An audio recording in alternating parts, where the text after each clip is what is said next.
I'm not injecting my demand into your day. So they get off the bus, they're just looking forward to coming home and relaxing after their long day.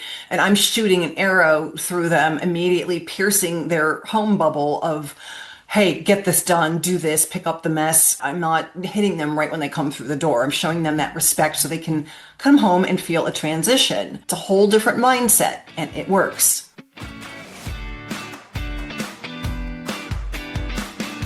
Hi, everyone, and thanks for listening to the Ask Mom Parenting podcast, where we take the mystery and the yelling out of modern parenting and offer real life self-help for parents.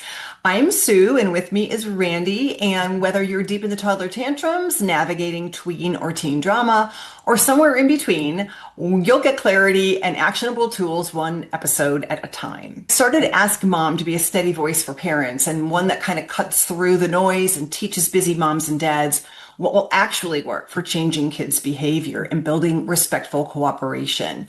If you'd like to support this podcast, leave a rating or review. It really does help other parents find us, and that's how we're able to grow. So if you can rate or subscribe or leave a quick review for Ask Mom Parenting, it would be amazing. Today, we are talking about how to turn your child's bad attitude into cooperation and respect without you needing to yell, lecture, or get into a power struggle.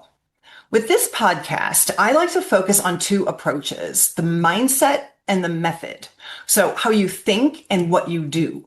Because parenting tips won't work if the mindset or the reasons are not understood. So I'm going to give you a clear framework, the thought process first, and what to say in the moment to shift the outcome of your child's behavior. Because pushback and attitude isn't the problem, it's the signal. Let me start with a relatable scene, I think, for all of us. My day started at 6 a.m. Quick workout, getting kids out the door, meetings, solving problems, juggling schedules, just keeping the whole machine moving. It's now 5:30 p.m. I'm home, I'm starting dinner, and I ask my 11-year-old one simple thing. Hey, can you empty the dishwasher and take out the trash? Immediately, I get the dramatic sigh, the eye roll, some mumbling under their breath about how they do everything around here. And in my mind, I'm thinking, are you kidding me right now? I've been going nonstop all day, and suddenly emptying the dishwasher is the most inconvenient thing I've asked you to do. Now let's rewind that same moment and step into my child's world. Their day also started early, school all day, classes they probably don't love, maybe a test they didn't do well on. Maybe they felt left out at lunch with friends, and they're thinking on the bus ride home, I just can't wait to get home and finally relax. Then they walk in the door and they hear me, hey, can you empty the dishwasher and take out the trash, or do your homework first thing, or your room is a mess. I need you to clean it before you do anything. And to them, after their long day, their whole evening suddenly feels hijacked. Kids' worlds are much smaller than ours. I think it's important to remember that. They have less life experience, and their days revolve around just a few places, school and home. So the things that happen there feel really extra big to them. That's when you realize something important. Both of us feel completely justified in our reactions. And that's when I remind myself that this is about perspective, and we're operating both from our own reality. But I'm the adult in the room. Understanding their world a little better allows me to shape my communication in a way that still gets what needs to be done while keeping the respect between us. And that is what we're talking about today. Calm parenting that turns attitude into respect. Here's how most of us get pulled into trouble. We interpret our kids' attitude as disrespect or defiance. And then we try to stop it instead of learning how to just sidestep it. We correct the tone, we lecture about their bad attitude. We say things like, don't speak to me like that.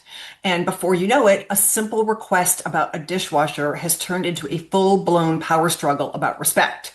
So instead of asking, how do I shut this attitude down? Let's ask, what is this pushback actually telling me? Because in many homes, attitude isn't a root problem, it's just the signal. And this is the mindset part, understanding the psychology of parenting. Parenting is an active verb. I think sometimes we forget to think of it that way. And we don't just manage behavior in the moment. We're guiding, we're teaching, and we're shaping how our kids learn to respond in life.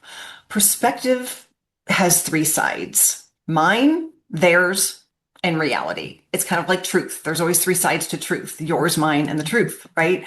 So there's three sides to perspective. There's my perspective, their perspective, and what is really happening in reality. As the adult in the room, it's on us to tweak our approach so that we meet in the middle. The middle sits at the intersection of empathy from us and compliance from them. Because when parents change the way they react, kids will change the way they behave. So the real question becomes, how do we stay calm and learn how to sidestep these moments while staying in charge? Yeah, I love that you mentioned tweaking our approach so we can meet in the middle, because I think that's where a lot of parents kind of have trouble. I know that's kind of where I have trouble. One of the things I think that has to do with that, and we've talked about this before, where like a lot of parents today, they're spending more time with their kids than previous generations, right? Like I know, like there were times like my parents just weren't around. They may be working late. A lot of parents today, they either get jobs around their kids' schedules, they have flexible time off, they work from home. So we're around our kids a lot. So I find, and I know other people are probably out there feeling the same way, like we're around our kids so much, so we try to be helpful. And then we've gone to the other end of the spectrum and you kind of realize, oh, I'm kind of like micromanaging too much. So then we're like, okay, let's take a step back. And then you're like, oh, am I loosening the reins too much?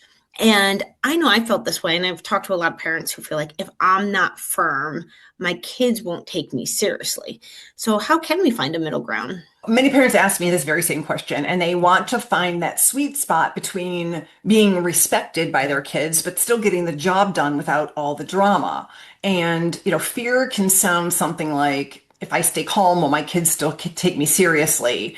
And I need to show them that I mean it. I know because my first one was this way. He expected me to walk a fine line where if I had a moment of weakness or I was feeling extra kind, like, oh, go ahead and have that second cookie or whatever, I was exploited. And if I was extra mean because I was tired or grumpy, I got really bad pushback. So I cut my teeth on him and learning about how to respond to kids by just going, okay, wow, this kid is really demanding me to be a robot here. And you've got to find the sweet spot and be able to understand how to motivate these kids and make it think that it's their idea, right? So in workshops, I often ask parents a very simple question. Do you feel like you show respect to your child?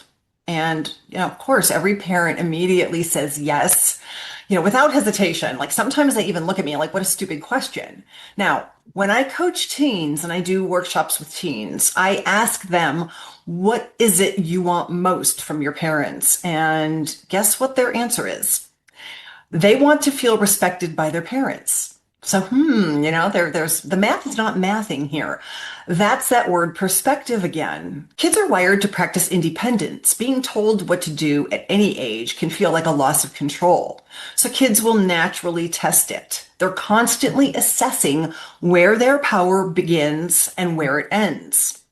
Despite how we interpret our child's behavior as disrespectful or defiant, kids don't wake up thinking, yeah, welcome to a new day. How can I make my parents' life miserable?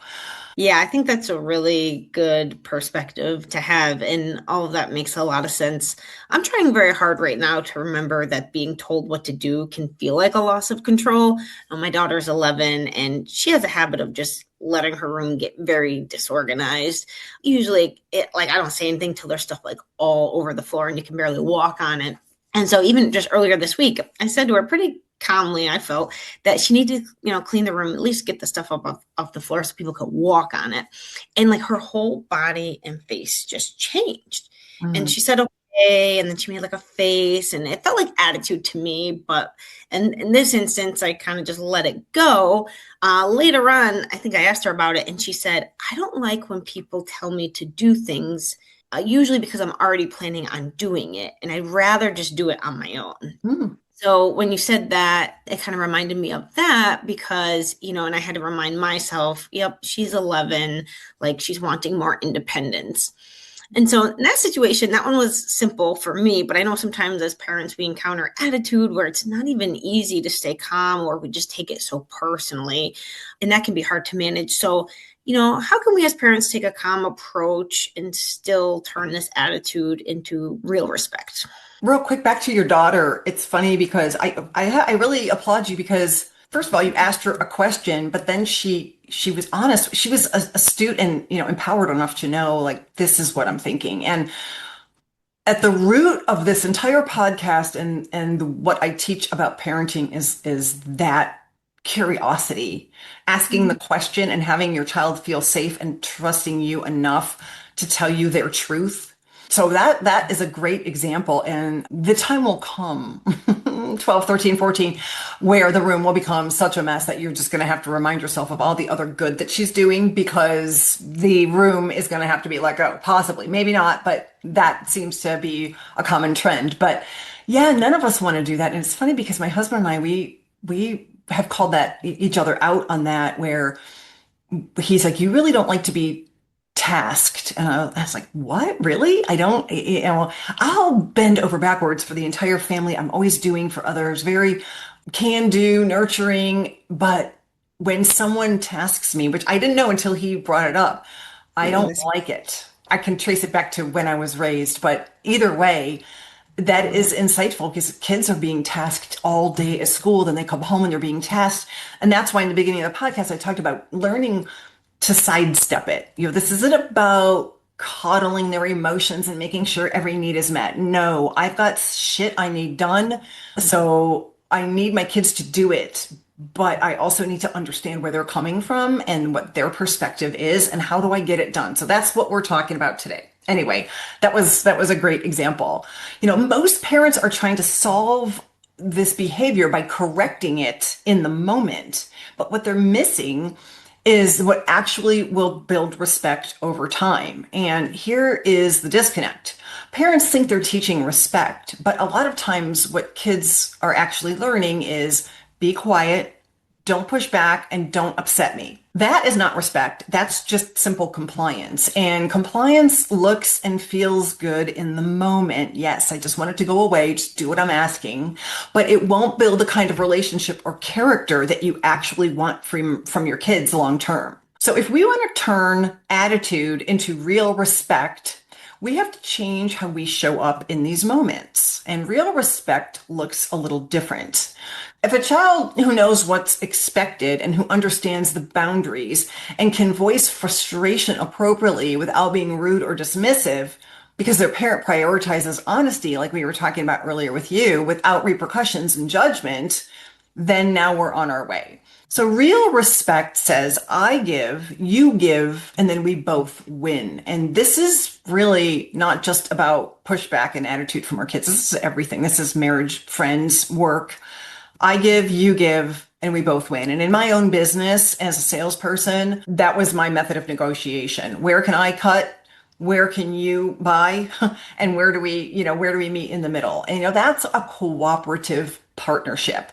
And in other words, respect is earned and it's earned from both of you. So back to the question of how to build respect and eliminate pushback. I have a few suggestions that I've used over the years that are very effective and they do work. The power of we.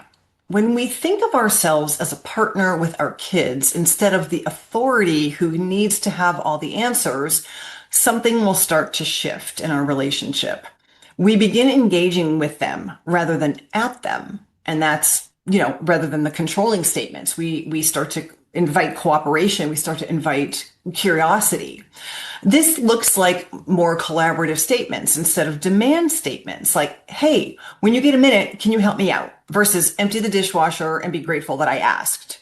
So it's just a different approach. Again, I'm still getting the job done. I'm just learning how to sidestep it. Like I've also, I've said before, you go in through the side door. We don't always have to go storming in through the front door. Using the word we softens the blow of our request. So our child is more willing to help us out when we use we instead of you. It's a lot more appeasing to hear, when can we get the dishwasher emptied rather than when will you empty the dishwasher? And It's a softer landing, it's a softer blow than, with the request of we, it's now they feel like they're a team player.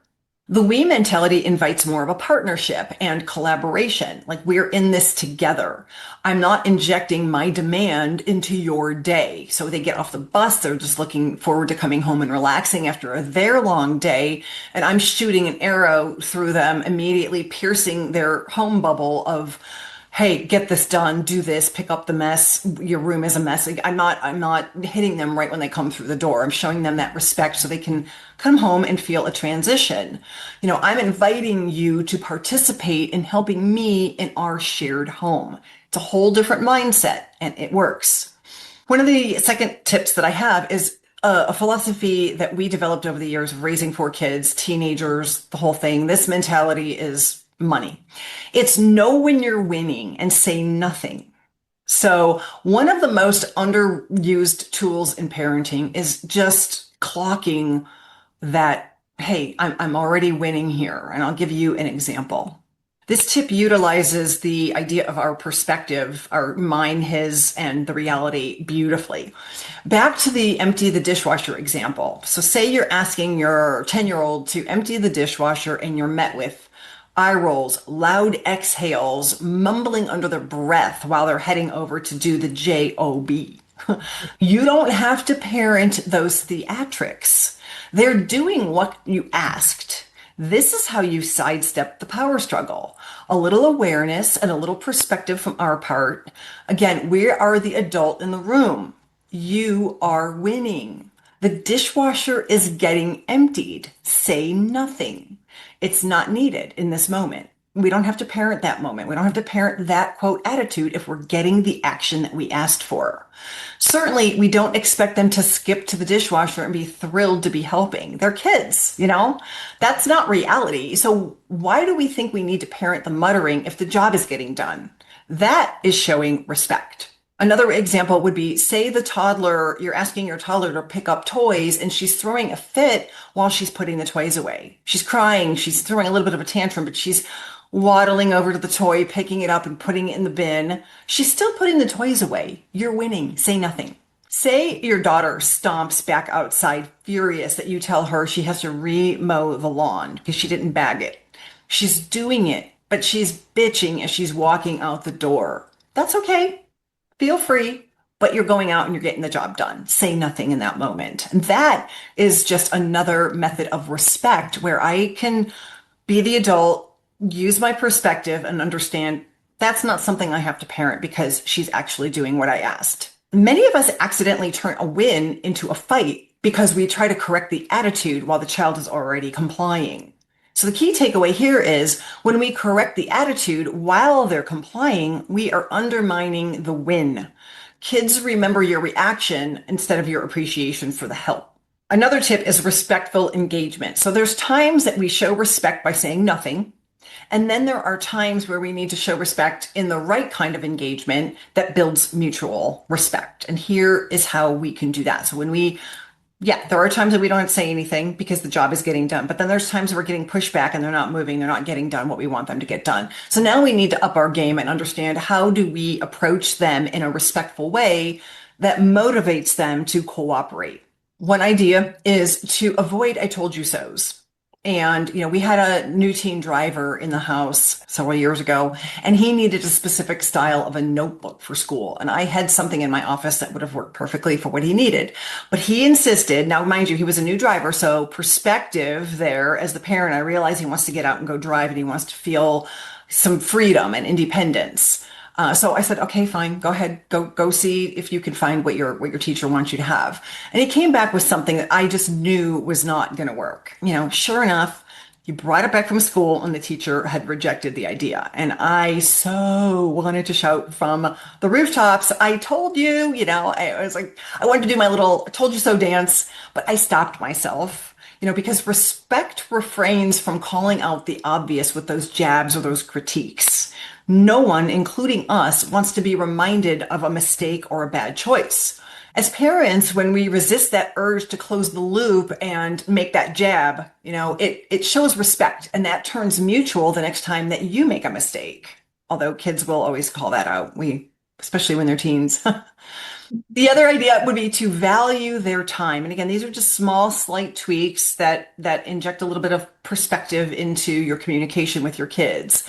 When you need their help, a simple reframe to your request will go a long way. So, hey, buddy, I need help hanging this TV. When would you have time for that? Or, what's your schedule over the weekend? I could really use your help with the yard.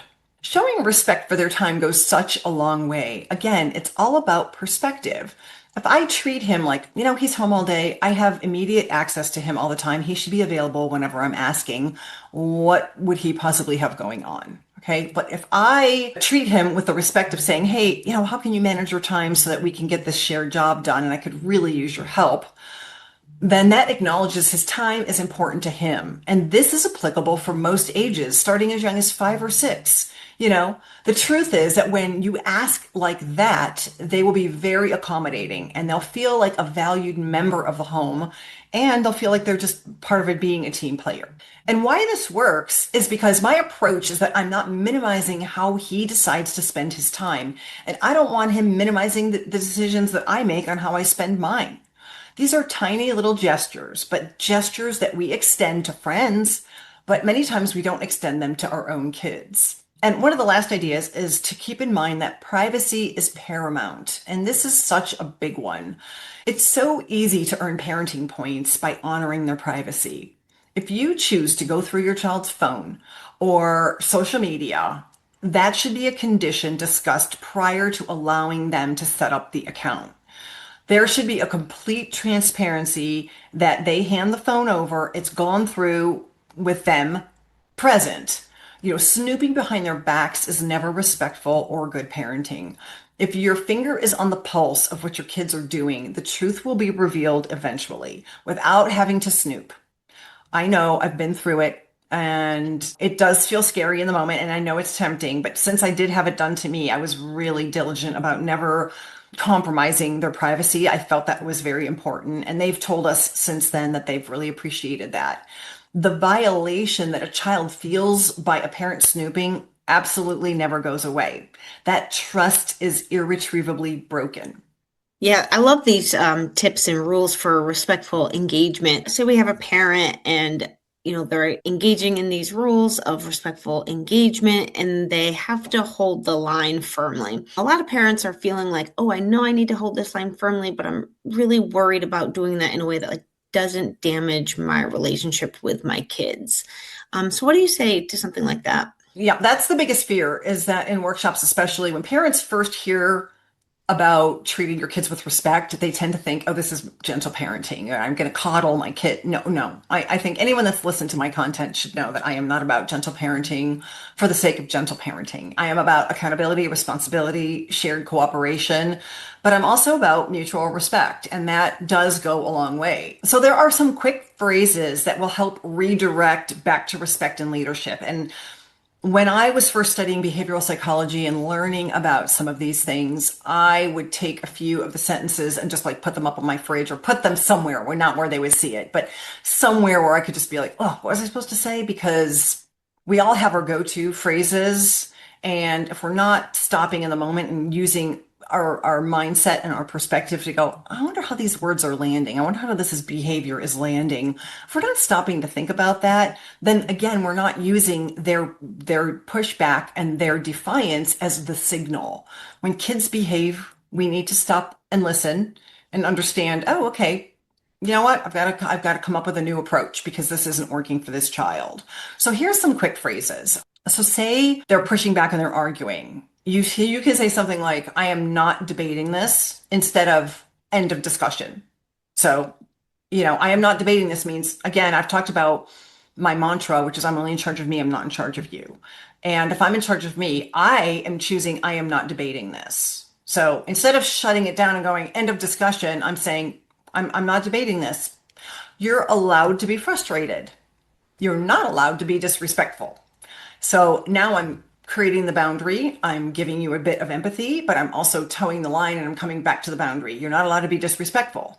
Instead, the temptation is to say something like, don't argue with me. Now we're in that power struggle, saying things and learning to say things like, you can be frustrated, but you cannot be disrespectful, does create the boundary, but it also sidesteps that power struggle that I'm going to walk right into.